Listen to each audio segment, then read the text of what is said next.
মহাপ্রভু জগন্নাথ মন্দিরে জয় জগন্নাথ বলে বিলীন হয়ে গেল, তাহলে বিষ্ণুপ্রিয়ার শেষ দশা কি হল? আস্তে, আপনাদের মনে প্রশ্ন জাগে না? জগন্নাথ মন্দিরে মহাপ্রভু তো জয় জগন্নাথ বলে চলে গেল, বিষ্ণুপ্রিয়ার শেষ দশা কি হলো? মায়েরা, বিষ্ণুপ্রিয়া কিভাবে দেহ রাখলো? তাকাবেন, শুনবেন, চমকে যাবেন। কি চৈতন্য চরিতগ্রন্থে বলল, নিমাই সন্ন্যাস নিয়েছিল 24 বছর বয়সে। বিষ্ণুপ্রিয়ার বয়স কত? 14। বয়সে কত বড় ছোট? 10 বছরে।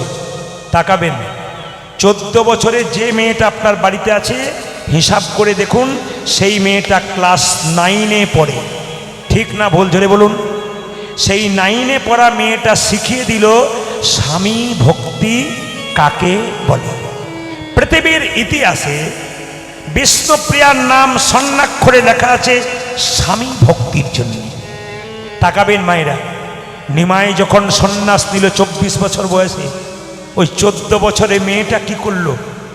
নারী যদি নারীর মতো হয়, পুরুষ ওপরে ওঠে। নারী যদি আনারী হয়, পুরুষ নিচে নেমে যায়। নারী ছিল পদ্মাবতী, জয়দেবকে গোবিন্দের চরণ পাইয়ে দিয়েছিল গো। নারী ছিল রামী রজকিনীর মেয়ে, চণ্ডীদাসকে পদকর্তা তৈরি করেছিল গো। রামকৃষ্ণদেবের স্ত্রী সারদা মা যদি না থাকতো, ঠাকুর কি কখনো পরমহংস তৈরি হতে পারত? বিল্লমঙ্গল ব্রাহ্মণের ছেলে পতিতা মেয়ে চিন্তাকে ভালোবাসল, চিন্তামণির ভালোবাসার জন্যে নারী সঙ্গ করেছিল বলে বিল্লমঙ্গল বৃন্দাবনে কৃষ্ণ পেয়েছিল। আমি আপনাদের কাছে বারবার নিবেদন রাখবো, যে যেখানে বসে আছেন, স্বামী স্ত্রীর সম্পর্কটা চোখ আর হাতের মতো। শুনবেন কথাগুলো, প্রত্যেকটি কথার মধ্যে হীরার মতো দাম আছে। যদি শুনবেন, হৃদয়ে গাঁথবেন, আপনার জীবন সুন্দর হবে। স্বামী স্ত্রীর সম্পর্ক কেমন? চোখ হাতের মতো। চোখ যদি কাঁদে, হাত তার জল মুছিয়ে দেয়। আর হাত যদি ব্যথা পায়, চোখ কাঁদে। দুজন দুজনের মতো, কেউ হাতের মতো, কেউ চোখের মতো। এরকম ভাব যদি সংসারে থাকে, কোন সংসার সুখী না হয়? সব সংসার সুখী। সুখের চাবিকাঠি তো আপনার কাছে আছে। আপনি ঝগড়া করবেন, সংসার মানে তো অশান্তি। ঝগড়া করবেন, পালিয়ে যাবেন, কোথায় পালাবেন আর কোথায় নতুন সংসার বাঁধবেন? আপনার জীবন তো বিশৃঙ্খল হয়ে যাবে। যেখানে আছে সেখানেই থাকুন। স্বামীর সঙ্গে ঝগড়া করে বিশৃঙ্খল তৈরি করে সংসারকে নষ্ট করবেন না। যখনই আপনার স্মৃতিতে সিঁদুর পড়ে গেল, যাই হোক না কেন, তবু আপনার পতি দেবতা। প্রমাণ কি? বিষ্ণুপ্রিয়া। যেদিন থেকে নিমাই সন্ন্যাস নিল, বিষ্ণুপ্রিয়া সেই দিন থেকে ভোর 4টের সময় ঘুম থেকে উঠে গঙ্গায় স্নান করতে যায়। মাঘ মাসের দিন মায়েরা সকাল 7টা-8টার সময় বিছানাতে ওঠেন, কিন্তু বিষ্ণুপ্রিয়া ভোর 4টের সময় ঘুম থেকে উঠে প্রতিদিন গঙ্গায় স্নান করতে যায়। আমার দিকে তাকান, 14 বছরের মেয়েটা গঙ্গা জলে স্নান করে এরকম করে থরথর থরথর করে কাঁপে, ভিজে কাপড়ে। তাকান, ভিজে কাপড়ে বাড়িতে এসে এরকম করে কাঁপে আর হরে কৃষ্ণ হরে কৃষ্ণ হরে কৃষ্ণ হরে কৃষ্ণ। পাশের বাড়ির মেয়েরা বলে, প্রিয়া তুই যে মরে যাবি রে, 14 বছরের বাচ্চা মেয়ে, বিয়ে না হয় তোর হয়েছে মানলাম, কিন্তু তুই কৃষ্ণ কৃষ্ণ বলছিস, কাপড়টা ছেড়ে দে, ভিজে কাপড়ে কৃষ্ণ কৃষ্ণ বলছিস, মরে যাবি যে। বিষ্ণুপ্রিয়া বলল, দিদি আমার মা আমাকে শিখিয়ে দিয়েছে, আমি যে সহধর্মিনী, তাতে হয়েছে কি? ছোট্ট বিষ্ণুপ্রিয়া বলছে, আমার স্বামী যদি কৃষ্ণ কৃষ্ণ বলে কেঁদে কেঁদে চলে যায়, আর আমি যদি পেছনে পেছনে কৃষ্ণ বলে কাঁদতে না পারি, আমার স্বামীর যে কৃষ্ণ কৃপা হবে। প্রেম, কীর্তন কেমন জিনিস দেখুন। আসর স্তব্ধ হয়ে যায় যদি প্রেম দেওয়া যায়। দিদি যে সারা জীবন নিজের জীবনটাকে ভক্ত ভক্তের জন্য দিয়ে দিয়েছে। কৃষ্ণ কৃষ্ণ বলে কাঁদতে কাঁদতে বেরিয়ে গেছে। আমি তার স্ত্রী হয়ে যদি কৃষ্ণ বলে কাঁদি না কাঁদি, আমার স্বামীর যে কৃষ্ণ কৃপা হবে।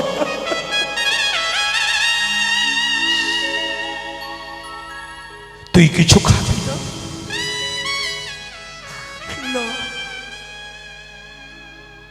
ত্যাগ ছাড়া গোবিন্দ পাওয়া যায় না। ভোগে গোবিন্দ মেলে না, ত্যাগে মেলে। পৃথিবীতে যত বড় বড় মহাপুরুষ আছে, বড় হয়েছে, সব ত্যাগের মাধ্যমে হয়েছে, ভোগের মাধ্যমে হয় নাই কেউ। তাকাবেন, যিনি রাম মন্দির তৈরি করেছেন আপনারা সবাই জানেন, যিনি রাম মূর্তি তৈরি করেছেন অরুণ যোগীরাজ। খুব কম বয়সের ছেলে, একটি বাচ্চা মাত্র। তার স্ত্রী বলছেন, তাকাবেন, 6 মাস ধরে আমার স্বামী বিছানায় শুই নাই, সাধুর মতো জীবনযাপন করছে, রামের মূর্তি তৈরি করবে বলে। এমনি এমনি হয়েছে নাকি? এমনি এমনি হয়?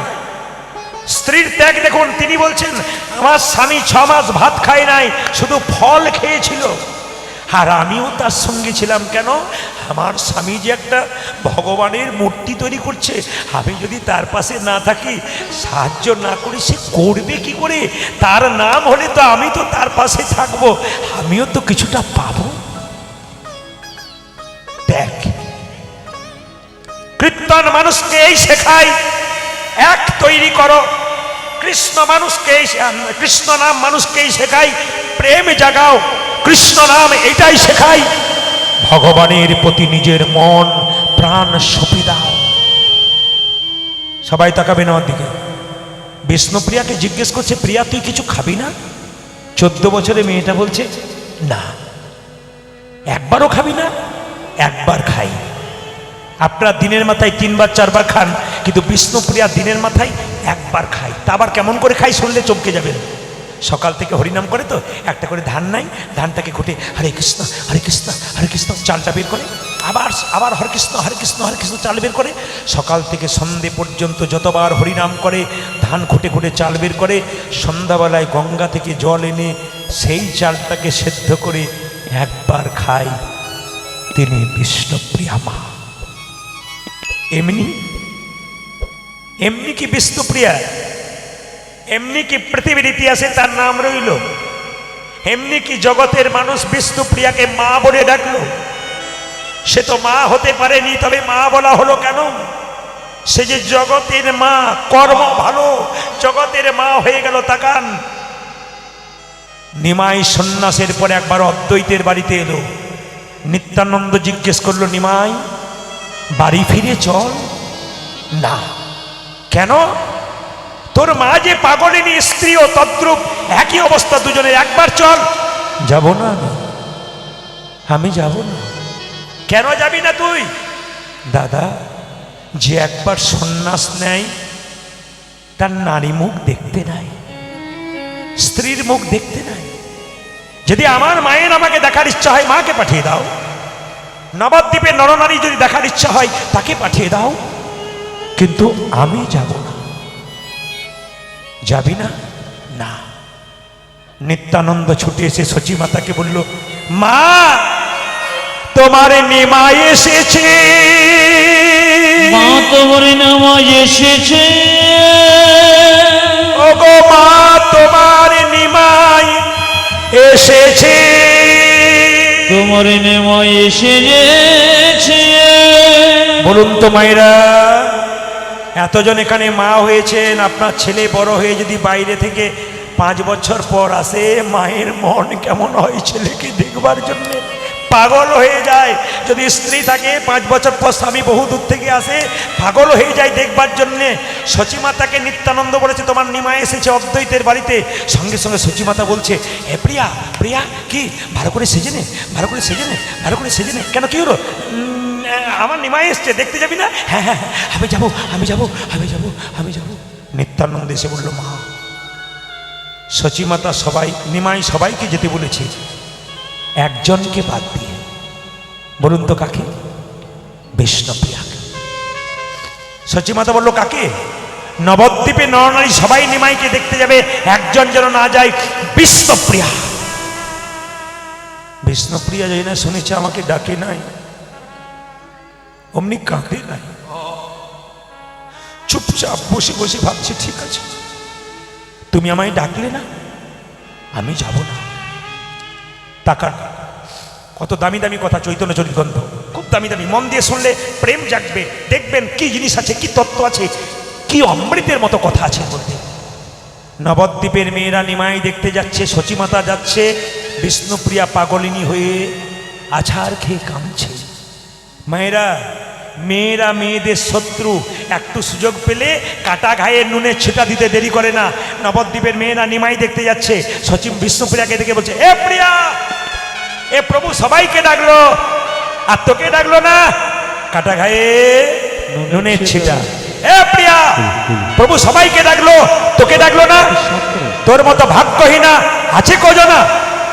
বিষ্ণুপ্রিয়া কি বলছে জানেন, উত্তর দিল কেমন দেখুন, কি বললে, আমাকে ভাগ্যহীনা, তবে শোনো দিদি আমায় ডাকে নাই, কিন্তু আমার মতো ভাগ্যবতী আছে কজনা।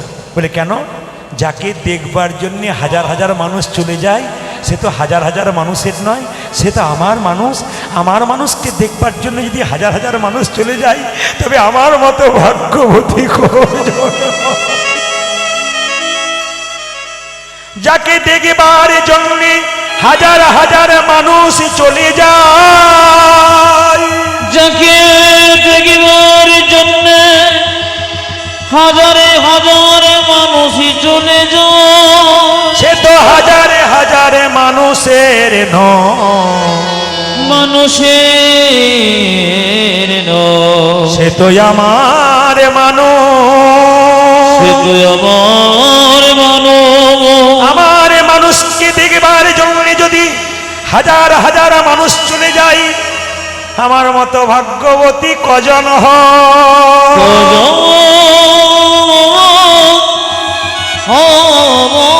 আস্তে। প্রশ্ন যেমন উত্তর তেমন। ফের প্রশ্ন করছে, তুই যাবি না? বিষ্ণুপ্রিয়া বলছে না। কেন? ভক্ত যদি ভগবানকে ডাকে, ভগবান ভক্তের কাছে আসে, ভক্ত ভগবানের কাছে যায় না। প্রমাণ, অহল্যা পাষাণ হয়েছিল, রামকে ডেকেছিল, রাম অহল্যার কাছে গিয়েছিল, অহল্যা তো রামের কাছে যায় না। পাড়ার মেয়েরা বলছে তোর বিশ্বাস, বলে বিশ্বাস মানে পাক্কা বিশ্বাস, এত বিশ্বাস তোর কি করে? বিষ্ণুপ্রিয়া বলল কেন জানিস, ছোট বাচ্চারা যখন ঘুড়ি উড়ায় মাঠে, লাটাইটা হাতে থাকে, দড়িটা দিয়ে ওই ঘুড়িটা অনেক আকাশের উপরে উঠে যায়, যখনই ছেলেটা লাটাইয়ে টান দেয়, ঘুড়ি আবার তার কাছে ফিরে আসে। ওরে দিদি, আমার বধূর সঙ্গে, আমার প্রভুর সঙ্গে প্রেমের লাটাইটা তো আমার হাতে আছে, সে যেখানেই থাক না কেন, আমি যখন টান মারবো সে আমার কাছে আসতে বাধ্য। কত দামি কথা দেখুন। বিষ্ণুপ্রিয়ার কাছে নিমাই সন্ন্যাসের পরে আসে নাই, আপনার সবাই জেনে বসে আছেন, কিন্তু চৈতন্য চরিতগ্রন্থ, আস্তে আস্তে আস্তে আস্তে, চৈতন্য চরিতগ্রন্থ, এই যে একবার শব্দ নয়, বিষ্ণুপ্রিয়া চৈতন্য চরিতগ্রন্থে চৈতন্য চরিতগ্রন্থে পরিষ্কার প্রমাণ দিয়ে দিয়েছে কি, নিমাই একবার রাত্রি 12টার সময় বিষ্ণুর প্রিয়ার কাছে এসেছিল। তাকান, সবাই তাকাবেন, মাথায় কাপড়টা নেবেন, ভক্তি ভরে যেন প্রিয়ার মতো কিছুটা পান আপনারা। সবাই ভক্তি ভরে দর্শন করুন, কোন দিকে তাকাবেন না। রাত্রি 12টা, 14 বছরের মেয়ে চুপচাপ ঘুমাচ্ছে, বিষ্ণুপ্রিয়ার দরজায় নিমাই ধাক্কা। প্রিয়া, প্রিয়া, হে প্রিয়া, প্রিয়া, প্রিয়া, কে কে তুমি? আমি এসেছি। দরজা খুলবে না? না। তুমি কে? নিমাই বলল, আমি তোমার প্রভু এসেছি। এসেছো প্রভু? এতদিন পরে তোমার অভাগিনীর কথা মনে পড়েছে। দরজা খুলবে না? খুলবো, খুলবো। তাকান, খুব দামি কথা, তাকান। বিষ্ণুপ্রিয়া মাথায় কাপড়টা নিয়েছে, দরজাটা খুলে নিমাই পেছনে দাঁড়িয়ে আছে। প্রিয়া, তুমি আমার দিকে তাকাবে না? না। সন্ন্যাস নেবার সময় তোমাকে বলে যায়নি বলে অভিমান হয়েছে? না। অদ্বৈতের বাড়িতে এলাম, সবাইকে ডাকলাম, তোমায় ডাকিনি বলে অভিমান হয়েছে? না। তবে তুমি আমার দিকে তাকাবে না কেন? উত্তর শুনুন, যেমন প্রশ্ন তার পারফেক্ট উত্তর দেখুন কেমন। তাকাবে না কেন? বহুদিন পরে স্বামী যদি বাড়িতে আসে, কোন স্ত্রী না তাকিয়ে থাকতে পারে? বিষ্ণুপ্রিয়া বলল, আমারও তো ইচ্ছা হয়, কিন্তু তাকাতে পারছি না কেন জানো? সাধুগুরু বৈষ্ণবের মুখে শুনেছি, যে একবার সন্ন্যাস নেয় তার নারী মুখ দেখতে নাই। আমার মতো হতভাগিনীর মুখ দেখিয়ে আমি তোমার সন্ন্যাস ধর্ম নষ্ট করতে চাই না। কত ত্যাগ বলুন তো! ওই 14 বছরের মেয়েটা কত ত্যাগ। আপনারা কি করছেন? 14 বছরের মেয়েটা কত ত্যাগ বলছে। আমি শাস্ত্রে শুনেছি, সাধু মুখে শুনেছি, যে একবার সন্ন্যাস নাই তার নারী মুখ দেখতে নাই। আমার মতো হতভাগিনীর মুখ দেখিয়ে আমি তোমার সন্ন্যাস ধর্ম নষ্ট করতে চাই না। কিছু চাইবে না? না। বহুদিন পরে স্বামী যদি স্ত্রীর কাছে আসে, আস্তে বাবা আস্তে, কিছু চাই না? না। তোমার কিছু চাওয়ার নেই? না। কিছুই চাইবে না? কেন চাইবে না? বিষ্ণুপ্রিয়া বলল, বিশ্বপতি ভগবানকে যে প্রতিরূপে পেয়েছে, তার আবার চাইবার কি আছে? হরি বল। বিষ্ণুপ্রিয়া শুধু বলে উঠল, স্বামী যাবার আগে তোমার কাছে একটা প্রশ্ন। কি? তুমি চলে যাও, আমি জানি জগৎ জীবের মঙ্গলের জন্য তুমি যাবে, আমি তোমাকে অনুমতি দিলাম, কিন্তু শুধু প্রশ্ন তোমার কাছে, যে তোমায় ডাকে তার এত কষ্ট হয়?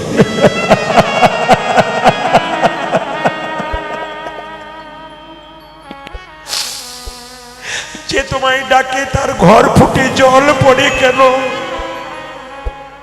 যে তোমায় ডাকে তার এত যন্ত্রণা কেন?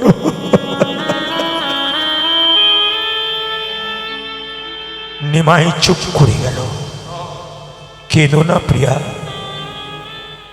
আমি চলে যাব, যাবার সময় চোখের জলে ভেসে আমায় বিদায় দিও না। তুমি হাসি মুখে বিদায় না দিলে আমি জগতের মানুষকে প্রেম জাগাবো কি করি? তাকাবে না মন্দির। বিষ্ণুপ্রিয়া বলল, তুমি যেদিন থেকে, শুনবেন ভালো করে, 14 বছরের মেয়েটা গল্প, তুমি যেদিন থেকে সন্ন্যাস নিলে, তোমার মা মানে আমার শাশুড়ি মাতা সকাল থেকে সন্ধে পর্যন্ত ধরে রাখতে পারি না, রাস্তা দিয়ে পাগলের মতো নিমাই নিমাই বলে ছুটে যাই। আমি ধরে ধরে আনি, পাড়ার লোক ধরে ধরে আনে, আমি সান্ত্বনা দিই। কাঁদছো কেন মা? তোমার ছেলে যে জগৎকে নামে দেবার জন্য বেরিয়েছে, এমন ছেলে কজন হয়? কজনের হয়? তুমি তো ভাগ্যবতী, তুমি তো রত্নগর্ভা, তুমি একটা রত্ন জন্ম দিয়েছো। বারবার বোঝাই সারাদিন, সকাল থেকে সন্ধে পর্যন্ত। কিন্তু স্বামী, সারাদিন আমি শাশুড়ি মাকে বোঝাই, উনি যখন ঘুমিয়ে পড়ে, রাত্রিবেলায় আমার মনকে আমি বোঝাতে পারি না। তখন আমি কাঁদি, আমি কোথায় পাবো তোমায়? বলো প্রভু, যে ভগবানকে ডাকে তার এত কষ্ট কেন? উত্তর শুনুন ভগবানের। শোনো প্রিয়া, এই জগতে মানুষ যখন জন্ম লাভ করে, প্রত্যেকের কাছে দুটো করে কলসি ভগবান দেয়। একটা পাপের কলসি, একটা পুণ্যের কলসি। আমি আপনাদের প্রমাণ দিয়ে দিই। আপনাদের রাস্তাঘাটে দেখতে পাবেন মস্তানি করে বেড়াচ্ছে, বুক ফুলিয়ে বেড়াচ্ছে, লোক ঠকাচ্ছে, মারছে, ধরছে, কিচ্ছু হয় নাই, দিব্যি পেরিয়ে যাচ্ছে। কিন্তু যারা কৃষ্ণ ভক্ত হরি হরি বলছে, তাদের চাল ফুটে জল পড়ছে, বাড়ির লোকের অসুখ হচ্ছে, ভালো ব্যবসা চলছে না, অভাব অনটন হচ্ছে, বারবার বলছে কৃষ্ণ নাম করে কি হবো, এত কষ্ট কেন? নিমাই বলল, শোনো প্রিয়া, মানুষ জন্মের পরে দুটো কলসি দিয়ে, একটা পাপের একটা পুণ্যের। যারা পাপ করছে, অন্যায় করছে, অত্যাচার করছে, তাদের পাপের কলসিটা এখনো পূর্ণ হয় নাই। যখন পাপের কলসি পূর্ণ হয়ে যাবে, দুর্যোধনের মতো রাস্তায় রাস্তায় ভিক্ষা ভিক্ষা করে বেড়াবে। আর যারা ভগবানের নাম করছে, তাদের পুণ্যের কলসিটা এখনো পূর্ণ হয় নাই। যখন পূর্ণ হবে, তখন পরমানন্দ ভগবানের চরণ লাভ করবে। আপনারা যারা কীর্তন শুনতে এসছেন, মহাপ্রভু শেষ উত্তর দিয়ে চলে গেলেন, কি বললেন? শোনো প্রিয়া, এই জগতে যে পড়াশোনা করে তাকে পরীক্ষা দিতে হয়, রাখাল বাগালকে পড়াশোনা করে পরীক্ষা দিতে হয় না, কারণ পড়াশোনা করে না। ভক্ত যখন ভগবানকে ডাকে, ভগবান ধাক্কা মেরে মেরে দেখে তুই যে আমায় ডাকলি, তুই আমার কতখানি হলি এটা পরীক্ষা করে দেখে। তুই যদি সরে যাস তাহলে তুই সরে গেলি, আর ধাক্কা মারা সত্ত্বেও তুই যদি আমার দিকে ধেয়ে আসিস, আমি আমার চরণে চিরকাল তোকে জায়গা দিয়ে দেব। বিষ্ণুপ্রিয়া চলে গেলেন, নিমাই চলে গেলেন। বিষ্ণুপ্রিয়া মহাপ্রভুর খরম যুগল নিয়ে মহাপ্রভুর মন্দিরে গৌর গৌর মহাপ্রভুর নাম করতে করতে, কৃষ্ণ নাম করতে করতে নিজেকে বিলীন করে দিয়েছিলেন। এটা সুন্দর কথা আপনারা শুনলেন চৈতন্য চরিত গ্রন্থে। সবাই মিলে একসঙ্গে একটু উলুধ্বনি দিয়ে গাইবেন। আজকে মহাপ্রভু এসছেন, এসেছে ব্রজের বাঁকা, তালি দিয়ে, এসেছে ব্রজের বাঁকা কালো সখা দেখবি আই তোদের এই নদী আই। হরি বল। এসেছে ব্রজে বাঁকা কালো সখা দেখবি আই তোদের এই নদী আই। এসেছে ব্রজের বাঁকা কালো সখা দেখবি আই তোদের এই নদী আই।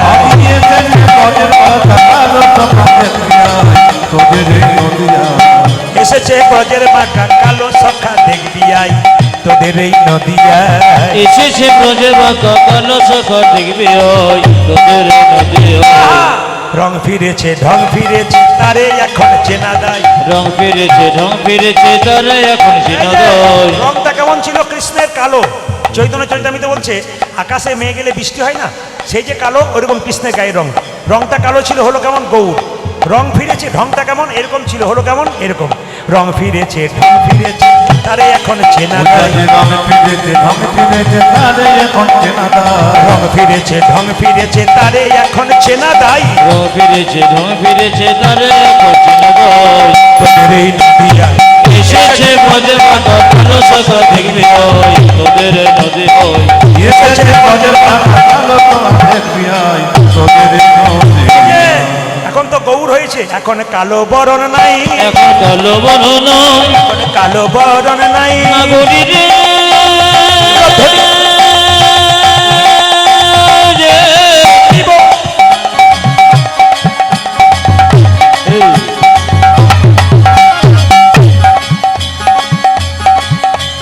দেখি না সবাই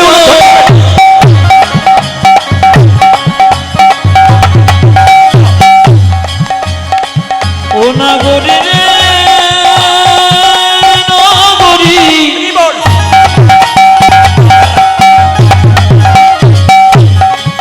অনজনা করি রে অনজনা করি রে অনজনা করি।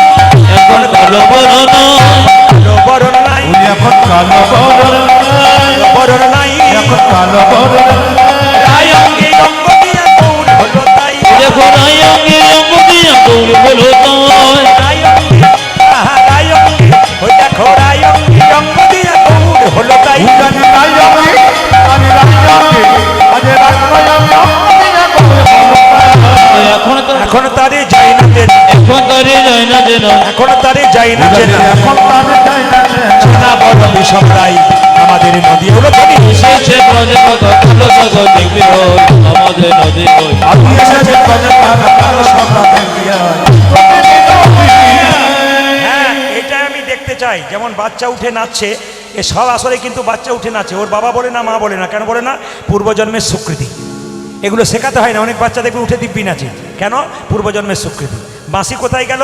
প্রেমেতে ঋণী হয়েছে, প্রেমেতে ঋণে বইছে, প্রেমেতে ঋণী হয়েছে।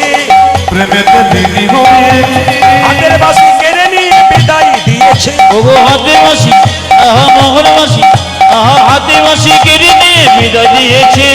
হাতের বাঁশি, ওই দেখো মোহন বাঁশি, ওই দেখো হাতের বাঁশি কেড়ে নিয়ে বিদায় দিয়েছে। দেখো হাতের বাপি, দেখো মোহন বাপি, দেখো হাতের বাপি কেনে লয়ে বিদায় বাঁশি না বাঁশি নাই তার সাজবে কিসে? বাঁশি না তো সাজবে কিসে? বাঁশি নাই তার সাজবে উজানি কিসে? বাপি না থাকবে মুখে রাধার নাম গাই আমাদের নদী হরিব। এসেছে ব্রজে বাঁকা কালো সখা দেখবি আই আমাদের নদী আই। এসেছে বাজার টাকা কালো সখা দেখবি আই যিনি গানটা লিখেছেন তিনি কে? দাস বিশ্বরূপে কই, দাস বিশ্বরূপে কয় বিশ্বরূপে কই যাকে বিশ্বরূপে কলিযুগে অবতীর্ণ চৈতন্য গোসাই ওই কলিযুগে অবতীর্ণ চৈতন্য গোসাই কলিযুগে অবতীর্ণ চৈতন্য গোসাই কলিযুগে অবতীর্ণ হরি হরি হরি বলে হরে হরে হরে বলে হরি হরি হরি বলে বলি বলি বলি বলে মুখের আধার নাম গাই আমাদের নবী হরি বল এসেছে ব্রজে মাতা কালো জগতে বিহল আমাদের আনন্দ নদী বিদায় এসেছে গজের পাতা কালো সাদা এসেছে ব্রজে মাতা কালো জগতে বিহল আমাদের নদী নয়নানন্দিতে ভনে সেই তো সকলই জানে সর্বসিদ্ধি করতলে করতলে আজকের এই মহাশিবরাত্রির পুণ্যলগ্নে সবাই একটা কথাই বলবেন আমি যা বলতে বলবো সবাই এই সুরটা রাখবেন সবাই আপনাদের আসরটা ভারী সুন্দর মানাবে প্রতিটি আসরে কীর্তনের পরে গৌরচন্দ্রিকার পরে আমরা এই সুন্দর সুরটাকে শিখিয়ে দিই সবাই বলে সুন্দর লাগে একবার বলুন রাধে রাধে সুরটা শুনতে চাই জোরে বলুন রাধে রাধে